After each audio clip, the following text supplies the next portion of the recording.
Good afternoon, media friends. Today we have Madam Sujeta Paul, AICC Media Coordinator with us, and also Kutoho Chishi, Dimapur District Congress Committee President, and also Younger Longcomer, NPCC Secretary. Today we'll be briefing on BGP Street Fight for 30 seats. Good afternoon, friends. As you know, and you've been seeing the kind of street fight that is going on between the within the BJP and between NDPP and BJP. This is really proving to be sad because you know that yours is a silent, quiet, noiseless town. Other than the noise of the cars, the vehicles, you don't hear people shouting loudly. And you don't have people on the streets, the throngs of them making as much noise as the BJP members are making. And this is what happens when BJP comes to the peaceful land of the Nagas. And Naga pride, Naga identity should be the most important. But we are all aware that Mr. Nifo Rio's government, his coalition government with the BJP, has not only proved to be corrupt, but has also proved that it cannot give governance to people. As far as roads are concerned, electric supply is concerned, health is concerned, these are sectors they're not bothered about. They're not bothered about the youth of Nagaland, and that is the most important concern. Why are they not bothered about anything? Why are they not bothered about what the young people are thinking? The young people who are apolitical they want a government which will give them something, which will give them employment. But here, what we are seeing is rampant shouting, and shouting of the kind that we have never seen before. What is this shouting for? What is the BJP trying to do? The BJP is now not only pressurizing the NDPP led government, because obviously they contested on 40 and the BJP contested on 20. Now this demand for 50-50 seats, that is 30 seats for the BJP and 30 seats for the NDPP. What is it proving to us, and what are we seeing? We are seeing a saga unfold out which is telling us that nobody is relenting, nobody is backing off. They are only trying to create pressure and bringing a bad name to politics, because young people don't want to see it. What do young people want to see? They want to see roads. They want to see infrastructure. You know what the problems of the young Naga people are. What the problems of the women of Nagaland are. What are the problems faced by the middle class of Nagaland? But nobody is bothered about it. Now, I have noticed one very strange thing which is happening here, that Mr. Nifo Rio is coming out very, very, suppressed, as if he's not really willing to say out aloud what is being written as his statement in the newspapers. He's not being aggressive enough to tell the BJP that the arrangement which has been agreed upon should stay. That means he's waiting and watching whether his people are going to back off and he can get the BJP to take 30 seats, because that is what he's trying to do. Otherwise, why is this whole drama playing out? Because I would like to remind you that in Maharashtra, the Shiv Sena BJP alliance broke because the BJP was trying to bring down Shiv Sena and denigrate them, derogate them. Why? Because the BJP has no respect for federalism. The BJP has no respect for any regional party. And that is the reason why this happened in Maharashtra. And you know very well how the Shiv Sena went away from the BJP, formed a government with other parties, including the Congress party. But ultimately, what did they do? They used money power, muscle power to bring down the regional party, to try to decimate it. And this is exactly what happened in neighboring Bihar. In Bihar, the JDU-BJP alliance came down when Mr. JP Nadda, the national president of BJP, went to Bihar and actually said that the BJP was out to finish off, mind you, all regional parties. Nagaland is actually made of regional parties along with national parties. And this is democracy. Unless the regional parties are respected, because this is a democracy, anybody can come into power. But should they not respect regional parties? We all should respect each other. We all should respect other parties. But what the government is also doing is allowing the BJP to be comfortable allies and also get into their shoes gradually. And this is what Mr. Niforio is doing. We all know that there are charges of corruption. The ED notices have come to a number of, the people in the government. And there are rumors about Mr. Rio also having to face ED. Only he knows what the truth is. But let rumors be rumors. But Mr. Niforio should answer a few things. And amongst them, you have seen that after the 22nd of January 2023, when the BJP Karyakartas went to the Deputy Chief Minister's house and created this huge ruckus, what was it? What happened? What happened clearly showed that they don't have faith in themselves. They don't have the capacity to sort out their problems because they needed neighboring Assam Chief Minister Himanta Biswa Sarma to come in to sort out their problem. Can such people give governance to Nagaland? Certainly not. If you need a Himanta Biswa Sarma to come here, next we will have Mr. Niforio saying that, okay, let's have an alliance with Mr. Himanta Biswa Sarma and let Mr. Himanta Biswa Sarma become the Chief Minister.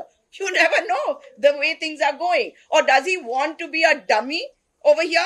He was made the chief minister, and look at the options he had. This is an opposition-less assembly. The opposition-less assembly has not been able to solve the problems of Nagaland. They have not been able to fulfill the promises that were made to the people of Nagaland, in spite of being opposition-less. If you have an opposition, questions are raised within the assembly. Nothing can happen here because everybody is on the side of the government, and therefore, these are very, very relevant and important questions that Mr. Niforio and the BJP need to answer. Mr. Niforio cannot sort out his problems. The BJP cannot sort out its problems. And if the BJP gets 30 seats, can you imagine? They have to get Mr. Himanta Biswa Sarma to help them at every step of the way. We have a state president over here. Isn't he capable enough? Shouldn't he be doing what these people are doing? So Mr. Temjem Imna, along with the Deputy Chief Minister, Mr. Patton, they should answer why is it that they are not able to handle this situation? Why is it that they are not able to get their cadres, their workers to quieten down? Because this saga has been going on. From 22nd to now, a number of days has passed. And why is it that they're not being able to control the situation? Again, I will say that the BJP is a party of slaves, and the BJP is ruled by Delhi. Would the Naga people want that? I'm certain not, because the problems of the Naga people will be sorted out by a government which understands the problem of Nagaland. And therefore, when these people said that we are going to Delhi to get our problem sorted out, that was, of course, another story as to why do you have to have Delhi interfering everywhere. And through you, friends, I would like to also tell the people of Nagaland that the BJP is very scared now. On the one hand, they are playing this game of we want 30 seats, creating pressure, these pressure tactics. On the other hand, they have introduced their small recharge. I hope you know who the small recharge is. The new entrant, Aam Aadmi Party, which did not contest the way it did earlier. Obviously, you saw how it contested, but this time, hopefully, they are thinking that the BJP is going to give them a better chance of being vote cutters, because they are mere vote cutters, and that is all. So, when you talk about the BJP and this fight amongst the BJP, so it's not just an inter-fight, but it's also an intra-fight. So, this kind of government, which has led the Nagaland for the last 5 years, has not given governance because of these reasons, because of the infighting constantly. Otherwise, all this energy could have gone into doing something for the sports persons of Nagaland. We talk about Olympic Games, but what is the government doing about our youth? These are questions that they should have been asking. Now, there are many questions that they need to answer, and Mr. Nifo Rio should explain that if you're pressurized, I came across a statement today that he made yesterday that no, we've decided on 2040. Then why doesn't he tell the BJP to control their cadres, to control their workers? Because he knows that the regional parties are going to be under attack and finally finished off by the BJP. This is a warning, not just for Mr. Niforio, who I believe is okay with it, but for other members of his party and all the other regional parties. BJP does not believe in any regional party. They want to crush democracy. And that has been proved when in the Nagaland assembly, we got an opposition-less assembly. So my question is that when Naga people are so strong and they've always held their ground, why is it that this situation has arisen today?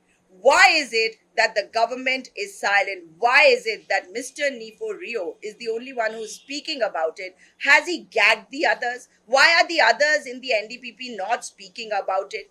What is it that the BJP wants? Because the BJP leadership says we are going to the central leadership. I mean, sometimes you're going to Assam, sometimes you're going to Delhi. Are you going to sit over there and become the chief minister of Nagaland in Delhi?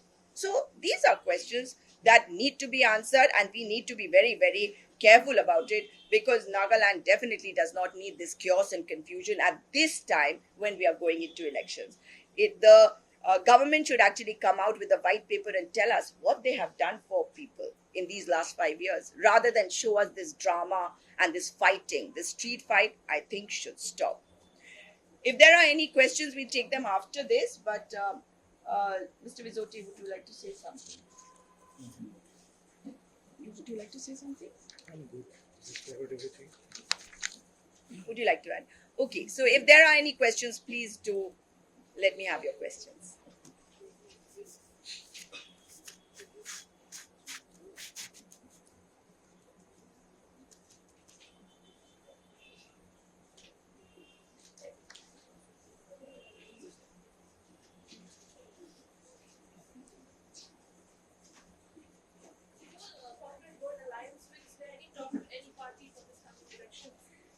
Right now, Congress party is going into elections, and whatever the leadership will decide, that you will come to know very soon. That is for the leadership to decide. That we will get to know in another few days.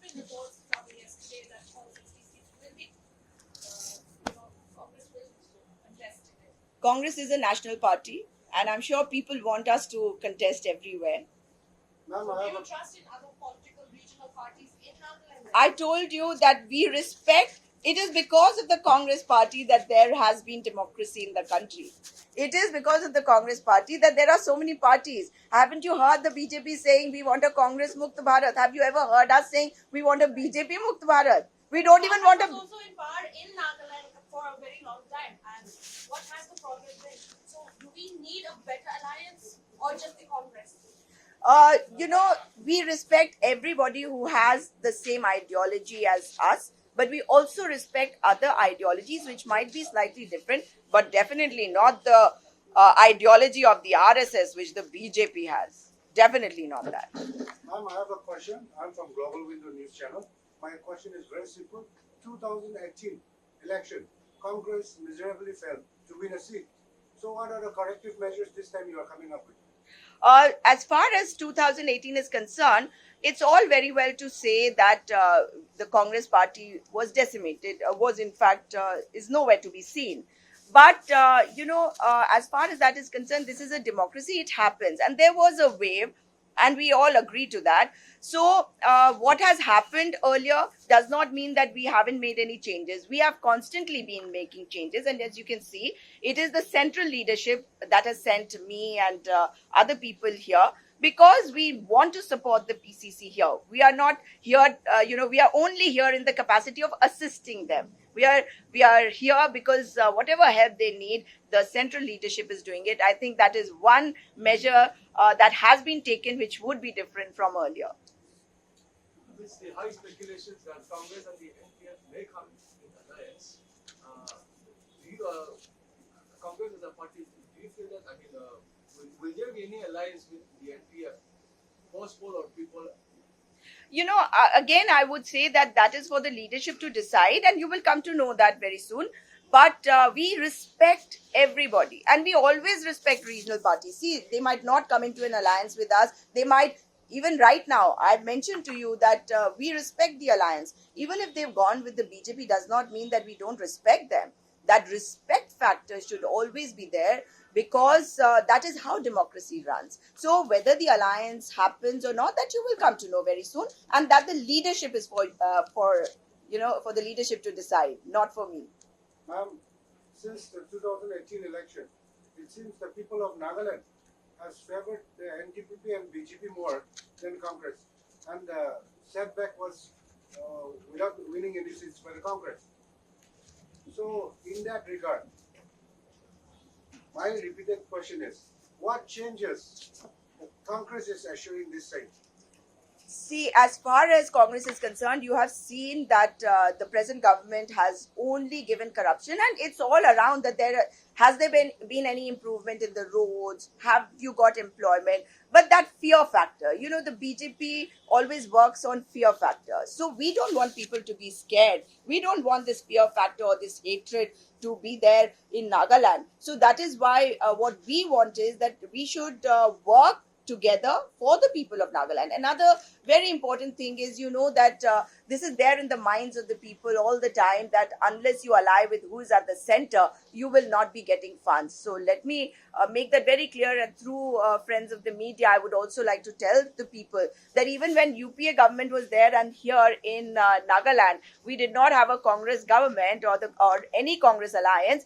Even then, money was coming to Nagaland, because that is a false propaganda spread by the BJP specifically to create fear in the minds, that if we don't ally with a party which is not in the center, we are not going to get the funds. So, that is the fear. So we want to remove those fears, and we are talking to people. We talk to people, we are explaining to them, and you will see in the coming days also all the things. See, we are not the kinds to disrupt governments. That's for the BJP to do. What we do is we work as a proper opposition. We might not be in the assembly, but we have been an opposition. And people who believe in this ideology have stayed together. And as far as people's issues are concerned, they were raised. Whenever the time was there, friends in the media raised those issues. We raised them.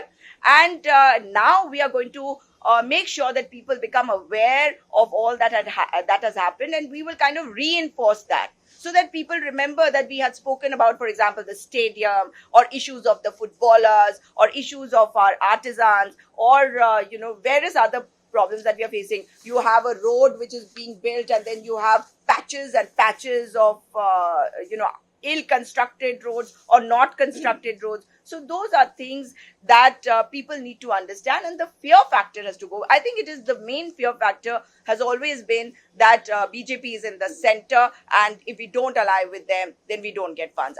You will agree that has always been the main reason to fear who's at the center. So we are trying. We work slowly. We can't really scream and shout like they've been shouting on the streets. We go to people, we explain to people, because that's how a democracy runs. That's how any civilization works. That gradually people get educated, get aware. And that is what has happened. This country did not get freedom just like that. Our leaders worked for so long. They fought in such a, non-violent manner, and we did get freedom. And how, the entire scenario, how we've kept everybody together, and yet kept the identity of each person, each clan, each community alive. We've never tampered with it.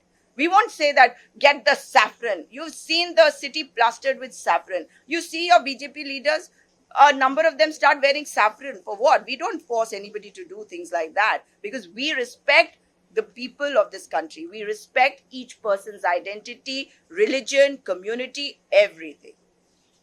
What would be the prime factor or agenda the Congress is using to fight for the election? Our manifesto is getting ready, and you will soon come to know about it. So we'll let you know. But definitely the youth is our primary concern, because Nagaland belongs to its youth. The future is theirs. They are the ones who are going to. We are all going to pass, our states, our cities into their hands. So it is they who are most important for us, especially the first-time voters. Okay, ma'am, last question. With this momentum generated among the people and not forgetting the Congress in general, so how many seats do you think the Congress should acquire this time? It is for the people to decide how many seats we will get. We will work for them. We will promise them what they want and let the people decide. Any other questions? When are you going to publish the list? Very soon, another few days. Any fixed date or time? That's for the leadership to decide. Very soon.